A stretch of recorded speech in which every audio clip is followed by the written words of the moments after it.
오늘 시간에는 영적인 빈익빈과 부익부의 갈림길에서 어떻게 해야 하는가라는 제목으로 함께 말씀의 은혜를 나누길 원합니다. 오늘도 거룩한 주일을 맞아 또 주님 앞에 예배하러 나온 여러분들을 사랑하고 축복합니다. 주님 앞에 나오는 일, 그것이 생명 얻는 길입니다.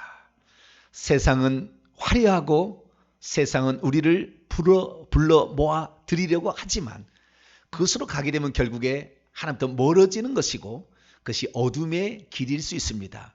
물론 세상에는 하나님의 기본적인 은혜가 있습니다. 사랑하고 존경하고 또 품어주고 이런 다 그것이 하나님께 있지만 그러나 우리가 진정으로 알아야 될 영적인 양식은 하나님의 말씀과 또 하나님의 교회에 있는 줄로 믿습니다.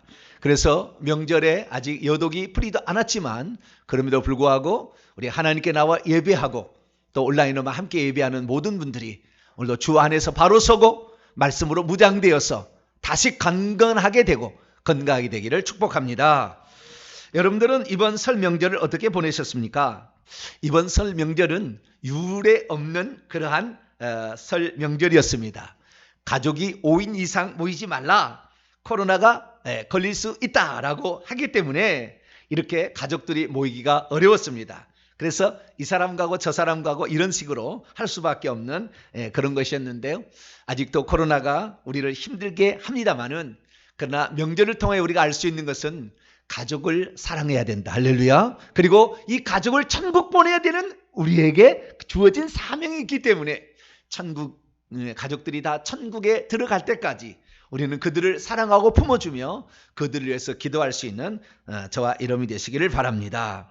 특별히 이 명절이 되면 이 연휴가 길어지니까 어떻게 보내야 되나? 그래서 올해 그 설 명절 때 어떻게 보내야 될까? 저도 고민하다가 요한계시록 강해 이것에 상권과 학원인데 상권을 맞춰야 되겠다 해서 상권을 다 지필을 마쳤습니다. 그래서 교정까지 어느 정도 다 마쳤는데요. 요한계시록을 다시 살펴보면서 참 하나님의 은혜가 놀랍도다. 또 하나님이 우리에게 베푸신 그 계시의 은총이 참 크도다라는 것을 많이 느낄 수가 있었습니다. 특별히 이렇게 해석하기 어렵다는 요한계시록의 말씀이 이렇게 쉽게 술술술 또 앞뒤가 맞게 성경 전체적으로 풀을 수 있다는 것이 참으로 신비롭게만 느껴졌습니다. 그런데 이 오늘날의 수많은 사람들이 요한계시록을 풀려고 노력을 하고 어떤 사람은 요한계시록을 100도겠다 500도겠다 막 이렇게 합니다. 알려고 노력을 하는 거죠. 그래서 그렇게 읽었지만 결국에 그들이 하는 얘기를 들어보면 앞뒤가 맞지 않고 논리가 틀리고 성경과 부합되지 않는 부분이 많아요. 그러면 왜 그들은 이 요한계시록을 꿰뚫기 위해서 세미나를 몇 번 갖고 100독을 했고 이렇게 했지만 그 앞뒤가 맞지 않는 그런 말씀들을 할까라는 생각을 해보았습니다. 그러면서 저는 느끼는 게 영적인 세계에도 어떤 원리가 있지 않을까? 누구나 하나님 말씀을 읽는다고 다 깨닫는 것은 아니고 많이 읽는다고 깨닫는 거 아니고 많이 배웠다고 해서 아는 것도 아닌데 무엇에 그러면 차이가 있을까? 그래서 영적인 말씀의 세계에도 어떤 원리가 있지 않을까를 생각해 보았습니다. 다시 말해서 영적인 세계에도 어떤 사람은 그것을 20년, 30년 공부를 해도 깨닫지 못하는 그런 사람이 있는가 하면 어떤 사람은 10년, 20년 해도 10년, 20년밖에 안 했어도 50년, 60년 한 사람보다 더 많은 것을 알 수가 있다 그 말이죠. 영적으로 말하자면 빈익빈 부익부가 발생하는 것입니다. 있는 것이 더 없어지는 사람도 있는가 하면 있는 것 위에 더 더해지는 사람도 있다 그 말이죠. 그러면 대체 무엇이 이런 길을 가르게 되었을까요? 무엇이 과연 이런 갈림길에 서게 했던 것일까요? 저와 여러분은 시간이 지날수록 하나님의 말씀이 풍성해지는 그런 쪽에 속하는 성도가 되기를 축원합니다. 그래서 오늘 이 시간에는 내가 그 하나님의 말씀을 읽고 또 듣고 묵상하고 지켜나갈 때에 어떻게 하는 것이 그 말씀을 더 풍성하게 주님이 우리에게 원래 가르쳐 주시는 계시의 말씀을 다 알 수 있는 그런 사람이 될 수 있을까? 이 부분에 관하여 말씀을 나누고자 합니다. 오늘 본 말씀은 어떤 말씀입니까? 등불은 등잔대 위에 두어야 하는 것처럼 어떤 비밀일지라도 다 드러나게 마련이듯이 주님의 값진 가르침에 귀를 기울이는 자는 그 의미가 더 분명하게 파악하게 되고 더 풍성하게 깨닫게 되겠지만, 그 말씀에 귀를 기울이지 아니하는 자는 자신이 가지고 있다고 여기는 것조차도 잃어버리게 될 날이 올 수 있다라고 했다는 말씀입니다. 그럼 우리는 이 말씀을 들을 때 이런 질문을 던질 수 있어요. 주님, 많이 깨닫는 자는 좀 덜 깨달아도 될 것이고 못 깨닫는 자에게 좀 깨달을 수 있도록 은총을 주신다고 약속을 해야지, 못 깨닫는 자는 있는 것도 빼앗아 간다고 하시고 있는 사람은 더 풍성히 준다고 하시면은 이건 좀 너무 좀 잔인하지, 좀 표현이 그렇습니다. 좀 잔인하지 않습니까? 이렇게 우리가 질문을 던질 수가 있는 것입니다. 네, 여러분, 이 설교가 끝나는 마지막 부분에서 이제 알게 될 거예요. 왜 그런 차이가 발생하는 것인가? 그것은 하나님께서 그 사람이 못마땅해서 못 깨닫게 하는 것이 아니라 자기 스스로 선택한 결과간다는 것입니다.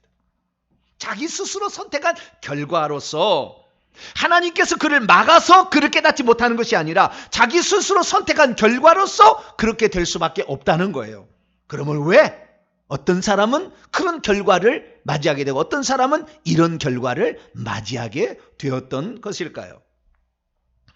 오늘 본 말씀은 예수님께서 천국 말씀을 들려주시다가 중간쯤에 하시는 얘기예요. 그러니까 이 천국 말씀을 예수님께서 들려주시다가 이 천국 말씀이 비유로 얘기하니까 사람들이 못 깨닫는 자도 있었을 거 아니에요? 그럴 때에 이 말씀을 들려준 것입니다. 특별히 우리는 마태복음의 말씀과 누가복음의 말씀을 비교해 볼 수가 있는데, 마태복음의 말씀은 한 중간에 그 위치에 있다는 것을 알 수가 있는데요, 누가복음은 끄트머리에 위치하는 것으로 표현이 되어 있습니다. 왜냐하면 누가복음은 이 천국 비유를 좀 흩어놨거든요. 그러나 마태복음은 13장에 다 모아놨기 때문에 중간 부분에 위치해 있습니다. 어쨌든 천국 말씀을 들려주시다가 이 말씀을 했다는 거예요. 오늘 누가복음 말씀은 이 말씀 전에 씨 뿌린 자의 비유로 예수님이 먼저 비유를 말씀하셨습니다. 어떤 사람이 씨를 뿌리러 갔는데 길가에 떨어졌더니 사람들이 막 밟아버리고 그리고 새들이 와서 먹어버려서 없어졌고, 어떤 이 씨는 바위 위에 떨어졌더니 싹이 나지만 뜨거운 태양빛에 말라서 없어져 버렸고, 어떤 것은 가시떨기 속에 떨어졌더니 가시떨기의 기운에 막혀가지고 열매를 맺지 못하고 그냥 끝났다라고 말하지만, 어떤 것은 좋은 땅에 떨어졌더니 100배의 결실을 얻게 되었다라고 말씀을 하셨습니다. 그리고 의미심장한 말씀을 주님께서 결론적으로 들려주셨습니다. 뭐라고 얘기하시느냐? 누가복음 8장 15절에 좋은 땅에 있다는 것은, 너가 좋은 땅에 마음밭이 있어야 된다는 것은 이 사람들이 착하고 좋은 마음 안에서 말씀을 잘 들은 후에 굳게 지키고 그리고 인내로서 끝까지 결실을 하게 된 자를 일컫는다라고 말씀하셨다는 거예요. 그래서 우리가 하나님 말씀을 깨달아서 내 것이 되고 내 양식이 되기까지는 어떤 단계가 있다는 사실을 주님께서 말씀을 하신 것이죠. 그리고 나서 들려준 말씀이 오늘 본문의 말씀입니다. 자, 오늘 본문의 말씀을 여러분의 성경책을 보시기 바랍니다. 여기는 없습니다. 제가 여기는 직역을 해온 것만 있고요. 여러분 본문 말씀을 다시 한번 읽고 그 다음에 헬라어 직역을 한번 보도록 합니다. 자, 16, 18절 한번 읽어보죠. 시작. 누구든지 등불을 켜서 그릇으로 덮거나 평상 아래 두지 아니하고 등경 위에 두나니 이는 들어가는 자들로 그 빛을 보게 하려 함이라. 숨은 것이 장차 드러나지 아니할 것이 없고 감추인 것이 장차 알려지고 나타나지 않을 것이 없느니라.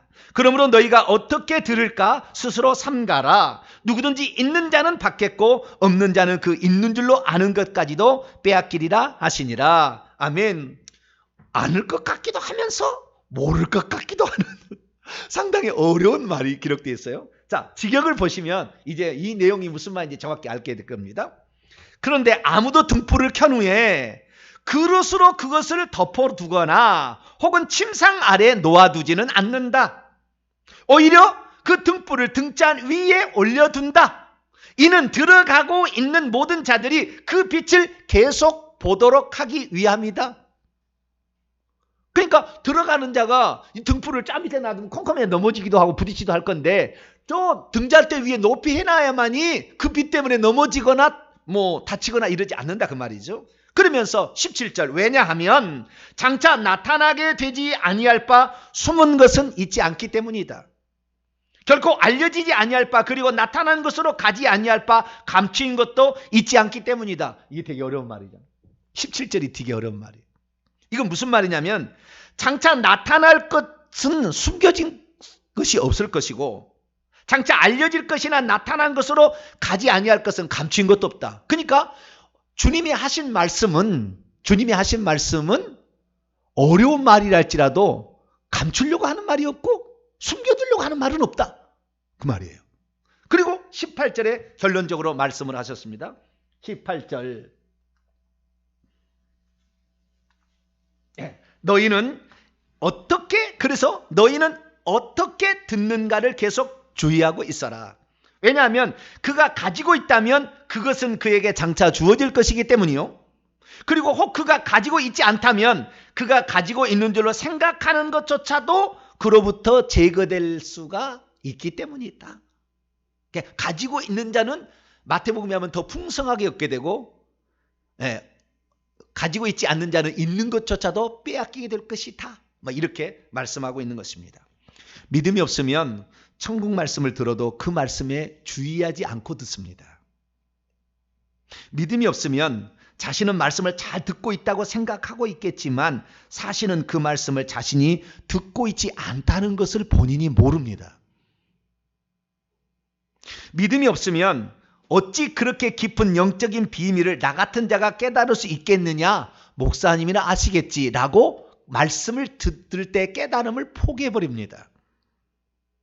믿음이 없으면 주님께서 들려주신 모든 말씀을 감춰두려고 들려주신 말씀이 아니라 그 말씀을 사모하는 자로 하여금 더 풍성히 얻게 하려는 뜻이 있다는 것을 깨닫지 못합니다. 믿음이 없으면 자신이 이해하는 것까지만 이해하려고 할 뿐 그 이상은 이해하려고 노력하지 아니합니다.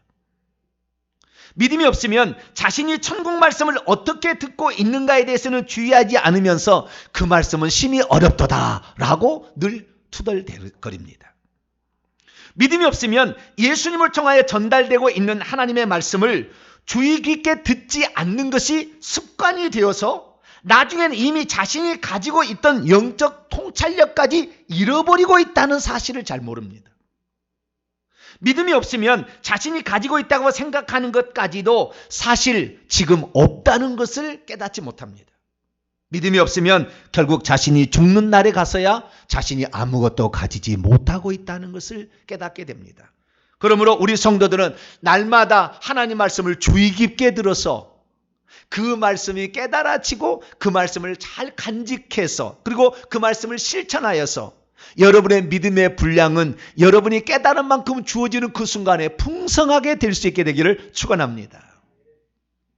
그러면 왜 영적인 말씀의 빈익빈, 부익부, 없는 자는 더 없어지고 있는 자는 더 풍성히 되는 이런 일들이 발생하게 되는 것일까요?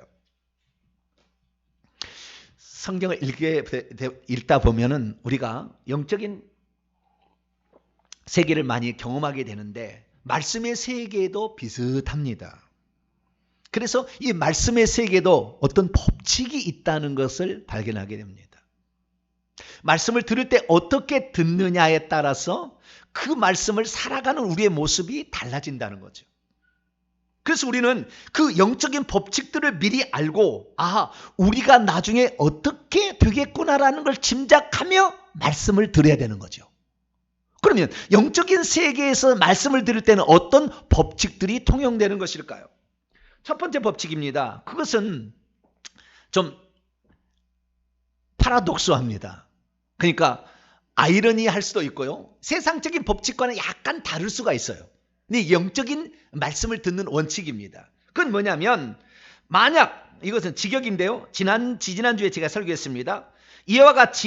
너희는 이와 같이 있으면 안 된다 얘기하시면서 너희 중에 누구든지 크게 되기를 계속 원한다면 그는 장차 너희를 섬기는 자로 있을 것이며 그리고 만약 너희 중에 누구든지 계속해서 첫째이기를 원한다면 그는 장차 너희의 종으로 있게 될 것이다.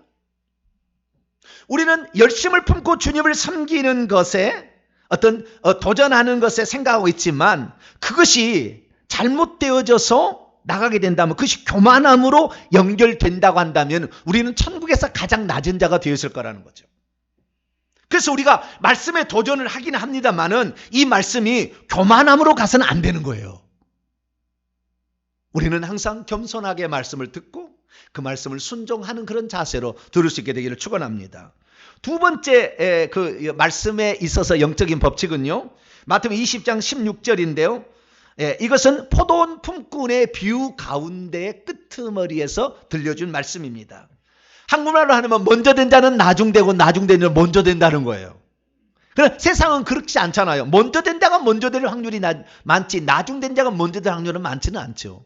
그런데 주님께서는 그것을 말씀하셨어요. 다시 그 말씀을 봅니다. 이것을 제가 원문에 직역을 한다면 어떤 사람들에 있어서 마지막에 사람들이 첫째 사람들이 될 것이요 첫째 사람들이 마지막에 사람들이 될 것이다. 그래서 어떤 사람은 그래요. 나는 이제 요 정도면 나는 앞서고 있어 라고 생각했던 사람들이 마지막에 가면 제일 꼬치에 있을 수 있다는 거예요. 나는 늦게 믿었고 늦게 시작했지만, 나는 그래서 적다고 생각했지만 나중에 시간이 지나고 보면은 그 사람이 더 훨씬 더 풍성하게 많이 알고 주님의 사람으로 더 많이 달라졌을 확률이 있다라고 주님이 말씀하시는 거죠. 그것은 어떠느냐, 어떻게 말씀을 듣느냐에 상당히 관련이 있다는 거예요. 세 번째는 오늘 말씀에 나와 있는데요. 오늘 말씀은 세 번째 법칙입니다. 무릇 있는 자는 받아서 풍족하게 되겠지만 없는 자는 있는 것조차도 빼앗기게 될 것이다 라는 그런 말이죠. 이 말씀은 마태복음 25장의 달란트의 비유에 결론적으로 주신 말씀이에요. 그런데 이 달란트의 비유가 누가복음 19장에 보면은 열 문화의 비유로 나와요. 열 문화하고 달란트의 약간의 각도가 다릅니다만 결론적으로는 동일한 말을 하고 있어요. 그러면서 천국 말씀을 들려주실 때도 이 말씀을 하셨어요. 그것이 마가복음 4장에도 나오고 누가복음 9장에도 나오는데 거의 비슷한 본문으로 등장하고 있습니다. 비유 가운데 나오는 것이 아니라 천국 말씀을 들려준 다음에 중간에 끼어든 말씀이라 그 말이에요. 그러면 마가복음에서는 뭐라고 얘기했을까요? 마가복음 4장에 나오는데요. 24절 25절 말씀을 보면, 그리고 그가 그들에게 말씀하고 있었다. 너희가 무엇을 듣는가 계속 주의하고 있어라. 너희가 측량하고 있는 측량 안에서 그것이 너희에게 장차 측량될 것이다. 그리고 그것이 너희에게 장차 더해질 것이다. 왜냐하면 가지고 있는 자는 그것이 그에게 장차 주어질 것이기 때문이요. 그리고 가지고 있지 않는 자는 그가 가지고 있는 것까지도 장차 그로부터 제거될 것이기 때문이다. 이 중간에 무슨 말이 들었냐면 측량이란 말이 나오잖아요. 내가 하나님의 말씀을 요 정도로 헤아리겠다라고 생각하고 들으면 그 헤아림의 분량으로 정해진다는 거예요. 그런데 그 헤아림을 하나님께서 이 말씀을 주실 때에 이 말씀을 주실 때는 감출 것이 없고 숨길 것이 없기 때문에 다 이것을 들려주실 때는 이미 깨달으라고 우리에게 주신 것이기 때문에 나는 이 말씀을 깨달을 수 있습니다라고 그 헤아림의 측량의 분량을 높이게 되면 그 분량까지 올라간다는 말이에요. 이 마가복음 말씀은. 그런데 나는 그건 목사님이나 깨달을 수 있는 말이지 나는 깨달을 수 없어라고 스스로 축소해 버린다면 그 헤아림으로 끝난다 그 말이에요. 더욱이 그것이 계속 진행되었을 경우에 끄트머리에 가서는 나중에 자기가 알고 있다고 여겼던 것조차도 없는 것이 되어버릴 것이고, 어떤 사람은 자기가 알고 있는 적었지만 시간이 지날수록 그 분량을 더 키워서 나감으로 말미암아 나중에 그게 듣는 분량이 훨씬 더 많게 될 수 있는 사람도 있다라고 주님이 말씀하고 있다는 것입니다. 그렇기 때문에 이 영적인 빈익분과 영적인 부익부의 말씀의 빈익빈과 말씀의 부익부가 일어나는 것은 우리가 말씀을 어떻게 듣느냐에 따라서 결정이 되는 거예요. 그래서 오늘 본문 말씀의 요절 말씀처럼 누가복음 4장 18절에 그러므로 너희는 어떻게 듣고 있는지를 계속 주의하여 보아라. 너가 듣고 있는 그 상태로 결론 지어진다 라고 말한다는 것입니다. 그래서 만약에 그가 그 들은 말씀을 계속 가지고 있다면 그것은 장차 너에게 더해질 것이지만, 만약 그것을 가지고 있지 않고 그냥 흘려보내게 된다고 한다면 네가 가지고 있는 것조차도 나중에 너로부터 제거될 수도 있다라고 말씀하고 있다는 것이죠. 그렇기 때문에 여러분은 하나님 말씀을 들을 때 어떻게 듣는지를 다시 한번 주목하고 어떻게 들어야 될지를 성경이 가르쳐 준 바대로 들을 수 있는 복된 자가 되기를 축원합니다.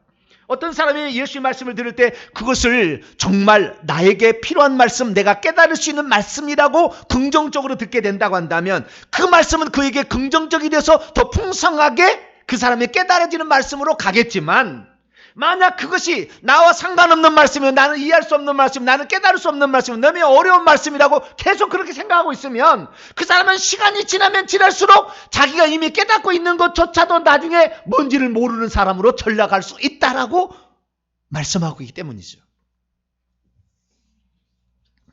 여러분은 하나님 말씀을 더 풍성하게 알기를 원합니까? 그러면 하나님 말씀을 들을 때 이 말씀은 나를 깨달을 수 있다라고 입이 주어진 것이다. 다시 말해 예수님께서 비유로 하신 말씀이 나타날 것이 감춰진 것은 없다라는 거예요.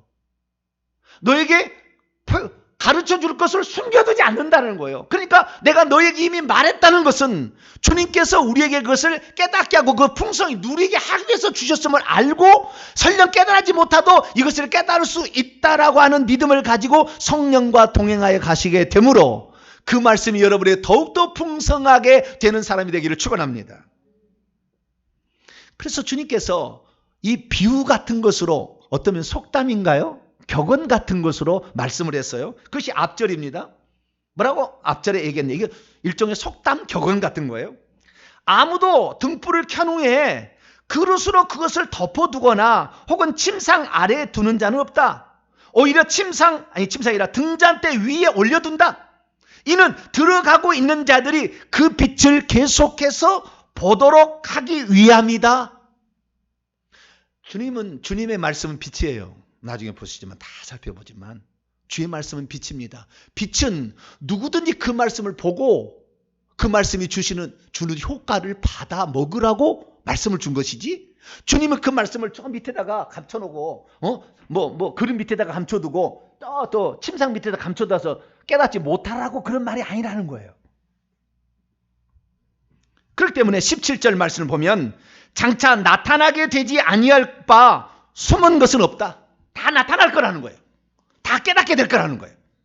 결코 알려지지 아니할 바, 그리고 나타난 것으로 가지 아니할 바, 감추인 것도 없다.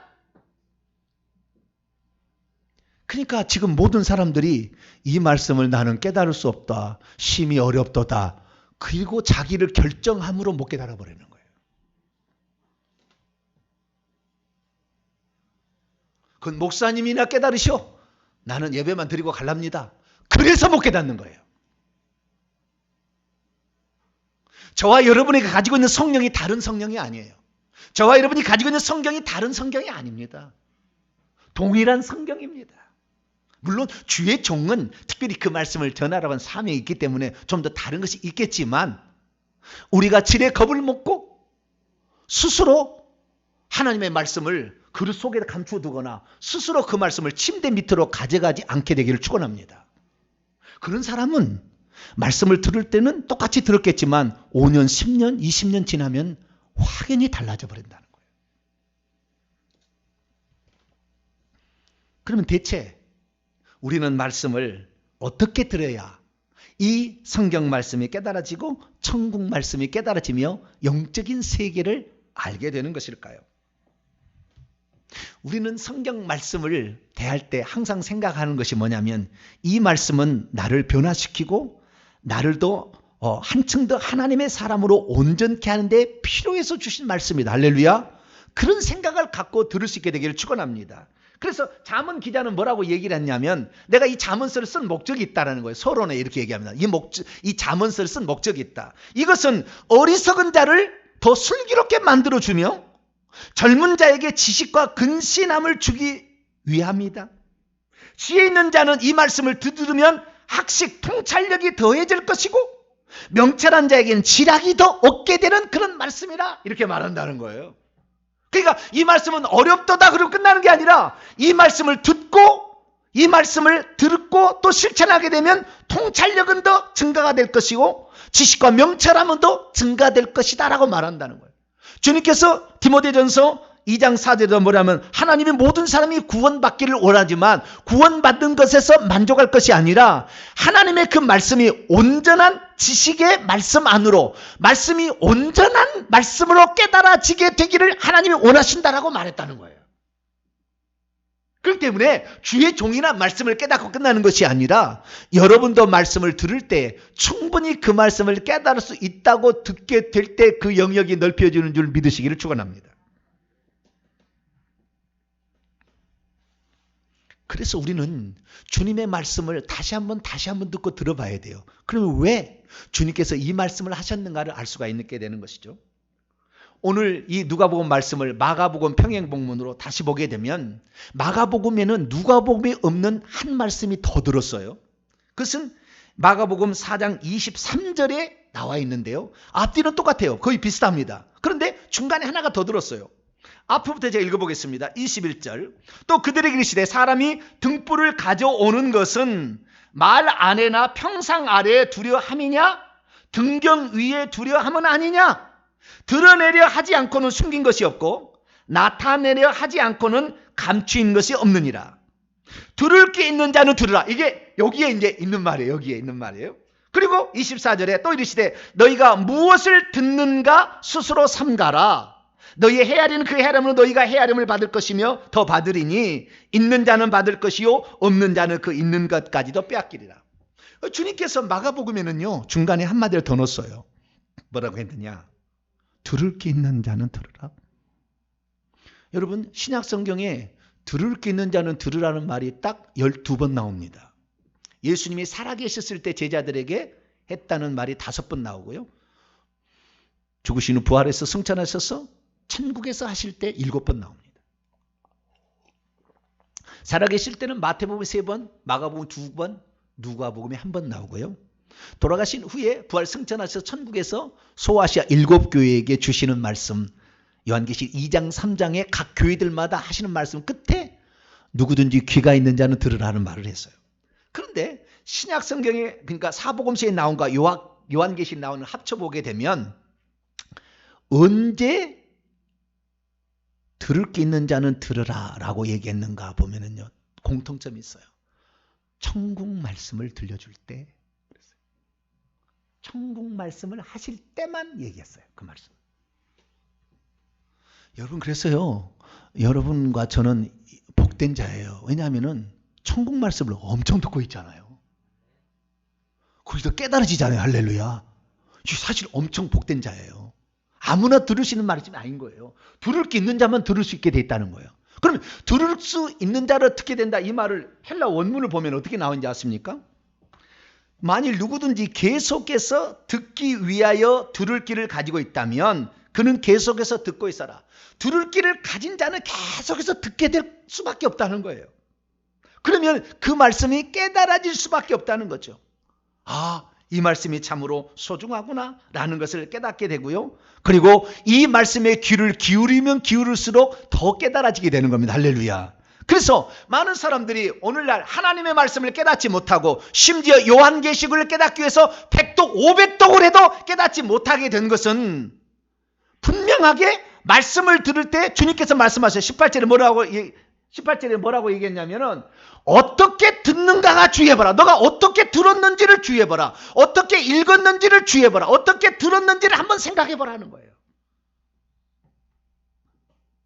그 말씀은 나는 깨달을 수 없어라고 그냥 지나가 버린 사람은 끝끝내 깨닫지 못할 것이고 이 말씀은 하나님께서 감추려고 주신 말씀이 아니고 숨기려고 주신 말씀이 아니었다 라고 생각하고 이 말씀을 듣게 되면 언젠가는 깨닫게 된다는 거예요. 할렐루야. 그렇기 때문에 이 말씀은 나를 위해서 필요한 말씀이니까 나에게 주신 말씀이라고 하면서 우리가 이 세 가지 것에 주의를 하게 된다고 한다면 우리들도 5년, 10년, 15년, 20년이 지나게 되면 하나님 말씀을 얼마나 많이 깨닫게 될지를 모른다는 거예요. 제가 요즘에 창세기 강의를 하고 있잖아요. 창세기 강의 1장 1절을 가지고 무려 13주를 제가 강의를 했어요. 창세기 1장 1절만을 가지고 2절, 3절, 4절, 5절까지 그가 총 15주 강의를 했는데요.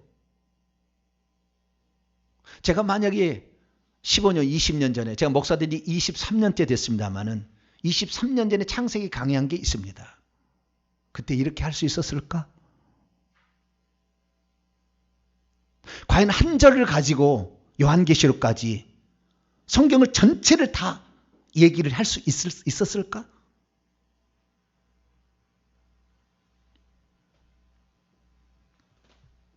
그럼 왜 이런 차이가 발생하는 것일까요? 어떤 목회자는 목회를 자기가 20년, 30년에서 남의 설교를 뒤적거립니다. 그런데 저는 매주마다 하나님의 신선한 양식을 공급하려고 노력하고 있어요. 어떤 신학교 교수님이 제게 한 얘기 있어요. 목사님, 저는 주일날 설교를 하면은요, 저도 목회하지만 1년에 몇 히트 치는 거, 정말 설교 잘했다라는 거 2번, 3번이나 돼요. 근데 목사님은 매주마다 뭐 그렇게 뭐는지 모르지만 신선한 양식이 그렇게 폭발적으로 나오십니까? 그런 얘기를 저에게 해요. 그러니까 제가 20년 전에 저의 상태하고 지금의 상태는 달라졌다는 거예요. 그럼 어떤 차이가 있었길래 매주마다 신선한 양식으로 먹일 수 있는 사람이 되었겠냐는 거죠. 요한계시록의 강해가 다 열려져서 모든 것을 다 신구약성경을 한꺼번에 볼 수 있는 그런 사람이 됐겠냐 이거죠. 거기는 분명히 차이가 있을 거라 있지 않겠습니까? 하나님께서 감춰두려고 요한계시록 쓴 게 아니라 그 말이죠. 그러면 어떤 차이가 있었냐는 거죠. 다시 한번 읽습니다. 아까 말씀을 다시 한번 보는데요. 너희가 말씀을 들을 때 어떻게 듣는가 주의하라. 첫 번째는 것은요, 그 말씀을 나에게 깨닫게 하고 나에게 누리도록 하시기 위해서 주셨다라는 것을 믿으라는 거예요. 그러니까 이 말씀은 내게 필요해서 주신 말씀이니까 나는 오늘도 이 말씀을 사모합니다라고 하나님께 사모하는 심정으로 말씀을 듣고 말씀을 따라가시게 되기를 축원합니다. 말씀을 사모하는 만큼 하나님께서는 더더 너희가 그 헤아림으로 그 헤아림의 수준만큼 너에게 헤아리게 된다는 말은 네가 하나님 말씀을 더 많이 얻기를 사모하고 사모하는 만큼 하나님께서 사모하는 만큼 채워주신다 그 말이에요. 그런데 그 말씀을 나는 깨달을 수 없어 너무 어렵다다. 그리고 매주마다 하면은 시간이 지날수록 그는 없어져 가는 것이지 그에게 채워지지 않는다. 여러분은 매주일마다 하나님께 나올 때 기대하는 심령으로 나올 수 있게 되기를 축원합니다. 말씀을 나에게 이런 말씀을 더 오늘도 어떤 말씀을 주실까라고 그 사모하는 마음으로 나오게 되는 것이죠. 그런데 여러분 하나님 말씀을 그러면 사모한다고 다 깨닫게 될까요? 아니 100도 200도 한 사람은 사모 안 해서 읽었습니까? 얼마나 말씀을 깨닫기를 사모했겠어 읽었겠어요? 여러분 100도 읽기 쉽지 않습니다. 저도 이 성경책을 보면은 요한계시는 거의 달아지려고 그래요. 다른 성경책하고 비교가 안 돼요. 얼마나 많이 봤던지. 그러면 100독 500독 한 사람은 사모함이 없었을까요? 사모함이 있었겠죠. 그런데 사모함이 있었음에도 불구하고 왜 그 말씀을 계속 읽어도 말도 안 되는 이야기를 계속 하는 것일까요?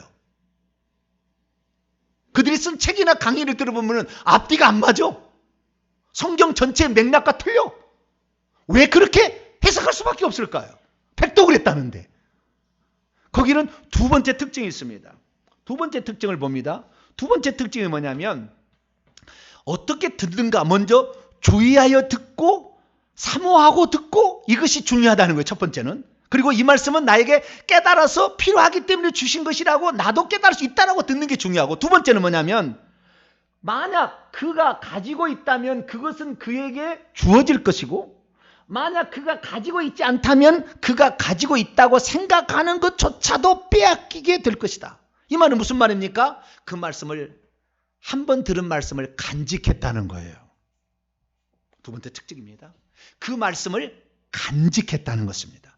그 말씀을 듣고 이리 듣고 잃어버리고 오늘 주일날 설교 들었어 그렇구나 잊어버린 것이 아니라 그 말씀을 계속 축적을 했다는 거예요. 축적을 했다는 거예요. 그 말씀을 간직했다는 겁니다.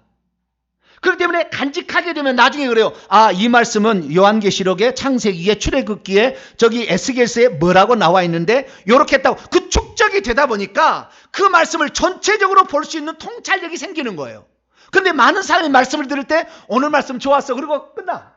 다음에 또 오면 오늘 말씀 좋았어. 끝나. 흘려버리기 때문에 축적이 되지 않아요. 그 말씀을 가지고 있지 않다고. 그 말씀을 간직하고 있지 않다는 거예요. 그러니까 그 말씀을 들어도 또 찾아봐야 돼. 또 들어가면 또 들어야 되는 거예요. 왜? 그 말씀을 간직하고 있지 않아요. 그러니까 비교 분석이 안 되는 거예요. 그러니까 뭐가 틀렸고 뭐가 맞는지를 성경에 어디에 위배되는지를 찾아내지를 못하는 거죠. 여러분들은 하나님 말씀을 들을 때 그 말씀을 간직하게 되기를 축원합니다. 저는 이 말씀을요 내 마음속에 간직하기 위해서 얼마나 애를 쓰는지 몰라요. 주일에 설교를 준비하잖아요. 주일에 하는 설교를 준비하잖아요. 헬라 원문 다 찾아보잖아요. 평행 본문 다 찾아보잖아요. 이거에 관련된 주석서를 다 찾아보잖아요. 이거에 관련된 다른 설교는 또 없나를 또 찾아보잖아요. 그 다음에 이것을 노트에다가 제가 그때 성령께서 영감을 주신 것을 노트에다가 필기를 합니다. 일단 노트에다 필기를 하죠. 이 노트 필기한 것을 갖다가 주보에다가 싣습니다. 요약해서 또. 요약해서 실은 다음에 그것을 갖다가 또 설교문으로 만듭니다. 그 설교문으로 만든 걸 갖다가 다시 요약해서 명령과 선포문으로 다시 또 만듭니다.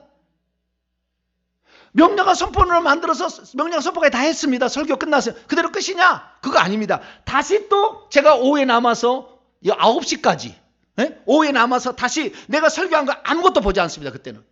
그냥 제가 설교했던 것 갖다가 다시 타이프를 쳐요. 들어가며부터 다시 서로를 다시 써요. 왜? 내가 얼마나 기억하고 있나를 확인하는 거죠. 내가 얼마나 간직하고 있나를 확인하는 겁니다. 그러려고 저는 그렇게 하는 거예요. 그래서 이것을 다 올리면서 또 한번 보고 또 점검을 합니다. 혹시 오탈자가 없는 거 또 보는 거예요. 이래 되다 보니까 저는 1년, 2년, 5년, 10년 지나니까 이것이 축적이 돼버린 거예요. 그게 마음에 간직이 되는 거예요. 시편 기자는 하나님의 말씀을 새벽부터 바랐다. 그 말씀을 내가 간직하나이다. 시편 기자가 그렇게 하는 것처럼 왜 그가 주님을 사랑했고 주의 마음을 알았고 하나님의 뜻을 알 수가 있었느냐. 그것은 그 말씀을 한 번도 끌려버린 것이 아니라 그 말씀을 또 읽고 또 읽고 여러분이 설교를 못 깨달은다면 2번 듣고 3번 듣고 10번 들어야 되는 거예요. 저는 그렇게 했어요. 처음에. 왜? 내가 아는 스승이 말씀을 가르쳐 주는데 도무지 내가 듣지 못한 말씀이에요. 그래서 이 말씀을 내가 어떻게 할까? 10번을 내가 썼어요. 10번을 썼어요. 이 말씀이 진짜인지 성경 말씀을 집에 가서 다 찾아봤어요. 와, 그 말씀이 진짜인가? 이 말씀이 정말 성경에 있나? 목사님 하신 말씀이 진짜인가? 그것이 제 25살 때요. 30년이 훨씬 지났네요. 그때부터 그렇게 살아온 거예요. 그러다 보니 그 말씀을 간직하니까 그 말씀이 어디는 어디고 누구는 어디고 어떤 신학자는 이것을 어떻게 해석하는 것이 생각이 나는 거예요. 그러니까 이 말씀이 틀렸다 맞았다 이 해석은 옳다 그르다를 판정할 수가 있는 거죠. 여러분도 하나님 말씀을 늘 간직할 수 있게 되기를 축원합니다. 간직하는 것은 반복하는 길밖에 다른 방법이 없어요. 저는 똑똑한 사람이 아닙니다. 저는 머리가 똑똑한 사람이 아니에요. 반복하고 또 반복하고 또 반복했기 때문에 결국에 제게 주어진 선물인 것이죠. 그래서 예수님 말씀하십니다. 네가 가지고 있는 것이 나중에 너에게 주어지고 더 보태진다. 더 풍성히 된다. 저와 여러분은 그런 자가 되기를 축원합니다. 세 번째는 마태복음 25장에 똑같은 있는 자는 받아 풍족하게 되고 없는 거 있는 자에 빼앗긴다는 거기를 보니까요. 작은 것이라 할지라도 그것을 깨닫게 되면 그걸 소중히 여기고 그것을 잘 간직할 뿐만 아니라 그것으로 더 많은 것을 남기기 위해서 열심히 성실히 그 말씀대로 살아보는 거예요. 그 말씀을 그냥 이론만 끝나는 것이 아니라 삶 속에 직접 실천해 보는 거죠. 작은 것이라 작은 달란트를 받았다. 작은 것을 깨달았다 할지라도. 그러게 되면 그 말씀은 탁상 공문으로 끝나는 것이 아니라 실제적으로 피부에 와닿고 내 삶을 변화시키는 말씀이 될 줄로 믿습니다. 그래서 마태복음 25장에 한 달란트 받고 인색하다고 핑계만 대고 불평하고 깨닫지 못한다고 늘 한 사람은 있는 것도 빼앗기게 되는 것이고 그 한 달란트 빼앗아 10달란트 받은 자에게 주라. 무릇 있는 자는 받아 풍족하게 되고 없는 자는 그 있는 것도 빼앗기게 된다라고 말씀하고 있는 것입니다. 믿음이란 무엇입니까? 예수께서 들려주신 천국 말씀 듣기를 더 사모할 뿐만 아니라 그것을 간직하고 작은 것이라 할지라도 깨달음에 감사하며 더 큰 것을 주실 줄 알고 그렇게 한번 살아보는 것입니다. 이제 이 세상이 끝나가고 있다는 것을 저는 많이 느낍니다. 2020년 코로나는 인류 사건의 대변혁을 가져왔습니다. 요한계시록 6장을 읽어보게 되면 전쟁과 기근과 전염병으로 하나님이 사람을 치르게 되는 것이고 그 다음에는 짐승으로 치게 됩니다. 곧 짐승이 출현할 것입니다. 그러면 그리스도에 대한 핍박이 엄청나게 가중될 것입니다. 그럴수록 거짓 선지자와 거짓 그리스도가 나와서 할 수만 있으면 택하신 자도 미혹해서 거짓 것을 믿게 만들 거예요. 뿐만 아니라 사탄 마귀는 미혹 작전뿐만 아니라 핍박 작전을 통하여 믿는 사람들은 골수 꼴통이라고 늘 그렇게 만들어 갈 것입니다. 사회 부적응자라고 말할 것입니다. 어떻게 만들어 갑니까? 그 대표적인 아이템이 동성애입니다. 성을 없애버리는 것입니다. 남자와 여성, 남성과 여성을 없애버려요. 부모라는 걸 없애버립니다. 그리고 그 없애버리는 것을 얘기를 하는데 그걸 모르면은 사회 부적응자라고, 저 꼴통이라고 이렇게 몰아붙이게 될 거예요. 그래서 나중에 기독교인들은 이 말씀대로 하나님은 남자와 여자를 만드셨고 한 가정을 이루셨다. 그래서 이 가정을 소중히 여겨야 된다는 이 말씀대로 살려가는 사람은 이상한 사람 취급하게 될 것이고 그런 사람은 벌금 물리게 될 것이고 그렇게 주례를 안 써주거나 뭐 하는 사람을 나중에 핍박하고 나중에 벌금을 물리다가 통제를 하게 될 거예요. 그럼 우리는 두려워할 필요 없습니다.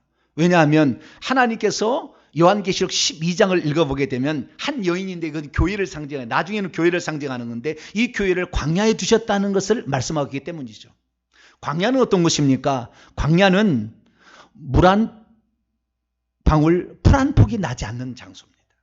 근데 이스라엘 민족이 40년을 거기 지냈는데 40년에서 굶어 죽었다는 사람 없어요. 목말라서 목이 말라서 죽었다는 사람 없습니다. 옷이 없어가지고 벗고 살았다는 사람이 없습니다. 왜 그랬을까요? 그러나 거기에 있어서 애굽에 살다가 어느 걸 비교하면 애굽은 부뚜막에 가도 고기가 있고 부추파 마늘이 있어서 잘 먹었다는 거예요. 그런데 광야에 나왔더니 하나님 말씀을, 이 예수 그리스도를 믿는 것은 광야 생활과 똑같은 것인데 광야에서 너무 힘들다. 여러분 신앙생활이 주님과 동행하지 않으면 너무 힘들게 돼 있어요. 주님과 동행하지 않으면 말씀이 깨달지 않기 때문에 왜 이 말씀을 하나, 나에게 쓸데없는 말씀 그 말 좀 하시오, 이렇게 말 나올 수밖에 없다고 돼 있다고요. 광야하기 때문에 그렇습니다. 광야하기 때문에. 그런데 그 여인이 광야로 갔지만 하나님께서 광야에서 뱀이 물을 막아서 그 여인을 삼키려도 다 땅이 입을 벌려서 막아주고 다 막아줍니다. 그렇기 때문에 우리가 이 광야 같은 생활이 할지라도 주님을 의지하게 되면 반석을 쪼개서 물이 나오게 해서 물을 먹여주시고, 먹을 것이 없으면 하늘에서 만나 메추라기 때 보내서 먹여주시고, 우리가 지킬 울타리 없어도 하나님께서 구름기둥과 불기둥으로 지켜주시는 역사가 있는 것이 이곳입니다.